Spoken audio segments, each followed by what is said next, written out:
kind of talk a little bit about what we did yesterday and how we're transitioning. You know, we started out yesterday with some opening remarks, but basically we talked about the bond between your elected officials here, all the way from the town council with Councilwoman Guajardo, all the way up to Farenthold. We had Todd Hunter in here yesterday to talk. But it was really about the closeness, the connection, and the rest with the community.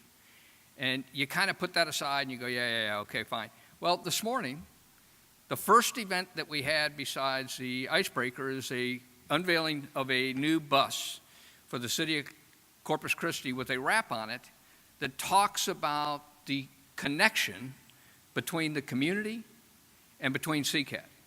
You know, and everybody kind of thinks of those two things as different. But I was making the comment downstairs that said, you are, CCAD, you are the community here. You live in all of these towns. You do all of those things. And so, you know, not only is it an unveiling of a bus and says, look, we're part of the community, this is what we're doing, but it talks about the involvement of the community and the involvement of CCAD with the community in the Red Ribbon Week, which is Colonel Lancetta stated downstairs, is about Nancy Reagan back in '88 saying, just say no to drugs.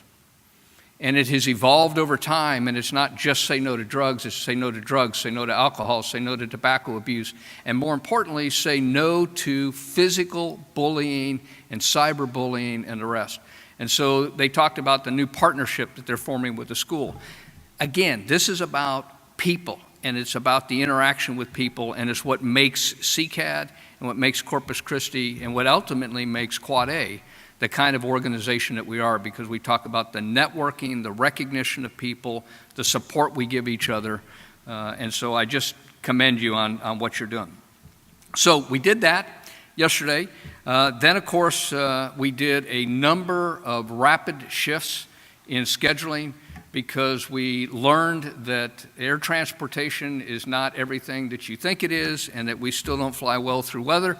And so, of course, we were trying to fit this with General Gabram's schedule, and we found that we thought some people were on planes with General Gabram, and they actually weren't. They had driven. They arrived, like Renee, at 2:30 in the morning. I hope you got a little more sleep last night. And then we moved into, you know, I stand up and I'm introducing Mr. Smith and then doing the rest, and I turn around and find out when I talk to Bob that, you know, he had a clothing failure. And he explained it, but I'm telling you, I would have followed his wife's advice. If my clothes had not gotten here and I realized that I had a suit jacket, a shirt, a tie, and a pair of shorts and sandals, that's exactly how I'd have been standing up here. And we'd have called it the day. So we did that. We then rolled on very quickly into individual speeches from a number of folks, and we were talking a lot about process. You know, what's the process? How do you do this? How are we going to make the process better? How are we going to use data in better ways? And that all worked very well. But, you know, today there's going to be a slight shift, and we're going to start talking about how do you empower people to do their job, and training and the rest. And so we've got a great panel this morning that's going to talk about that. And it's basically soldier to artisan, the training program. How do we do that? We're going to get an update, because one of the things we talked about yesterday was we got a number of aircraft. We got a number of make, model, designs, and series. And if you listen to it, and I'm kind of talking to the PMs now, but, you know, right now, Black Hawk, there's some Black Hawk work coming through Corpus. But I will tell you, there is a limited amount of work on the Apache side, and there's like almost no work on the CH-47 side. And so if you want to train and maintain and sustain artisans, you've got to have the ability to get those kinds of aircraft. I mean, it's good about the subcomponent piece, but you got to understand the whole system and how you do that and what you do. And you can't bank on artisans being trained and ready to do what we're asking to on crash, battle, damaged aircraft.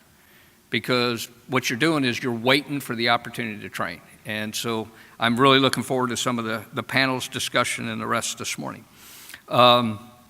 We will then do the PEO update, talk about aircraft, talk about where they're going, what they're doing, and we will end today's session with Colonel Lancetta talking about something that I'm dying to hear more about, and it's the art of the probable. And I asked him the other day, well, what's the difference between the art of the probable and P4T2?